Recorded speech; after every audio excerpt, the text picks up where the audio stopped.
There's a house in Port Townsend, Washington, that locals don't talk about casually. A house that sits quietly on a hill, overlooking the water, like it's waiting for something or someone. The Rothschild House Museum looks harmless at first glance, a preserved Victorian home frozen in time.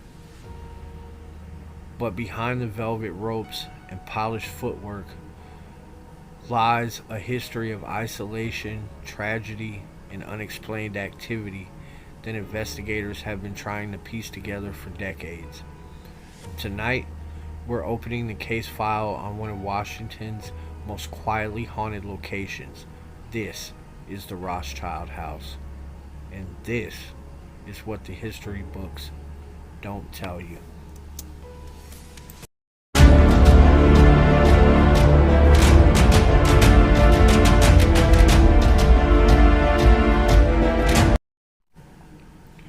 Built in 1868 by David Charles Henry Rothschild,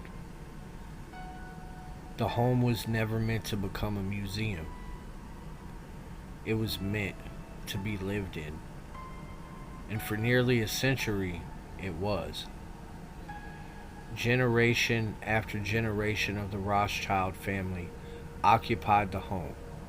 They ate here, slept here, argued here, lived entire lives within these walls.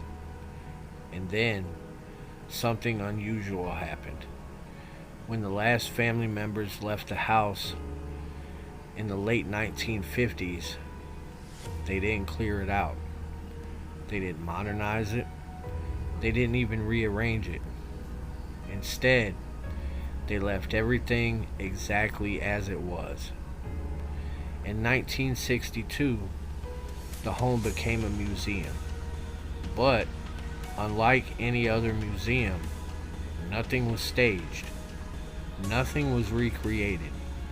Everything you see is exactly how it was left. Visitors don't always report seeing something, but almost all of them feel something. Reported experiences include sudden drops in temperature, the sensation of being watched, unease that builds room by room, dizziness, nausea, panic. Some say the feeling is strongest upstairs. Others say it begins the moment they step inside.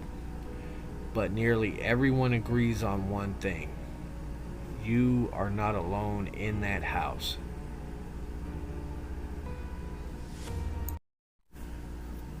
At the center of the story is the man who built it all, David C.H. Rothschild, a businessman, a provider, a man deeply tied to his home, but also a man surrounded by tragedy.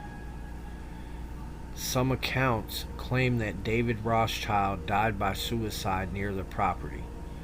While historical details remain debated, the story has become inseparable from the house itself. In paranormal theory, trauma leaves an imprint. And if that's true, then this house may not just remember him, it may still hold him. Most haunted locations change over time. Renovations, new owners, modernization. But this house never changed. Now, the paranormal theory breakdown here is that objects may retain emotional energy. Long-term habitations strengthens residual hauntings. Unmoved environments preserve those imprints. Now think about it. A cup placed on a table in 1920 is still sitting in that same place today. If energy lingers, then what else might still be here? Some people don't just feel something, they see it. Reported sightings include a shadow figure near the staircase, movement in empty rooms, and figures seen out of the corner of the eye. Never clear, never direct, always just out of reach.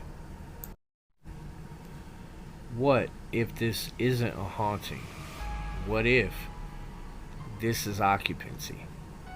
Not a place where spirits visit, but a place where they stayed.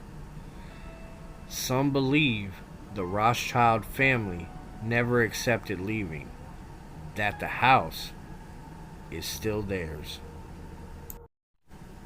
If you ever find yourself in Port Townsend, you can visit the house, walk through its rooms, stand where they once stood, but be careful, because visitors often leave with one lingering thought: I don't think I was alone in there.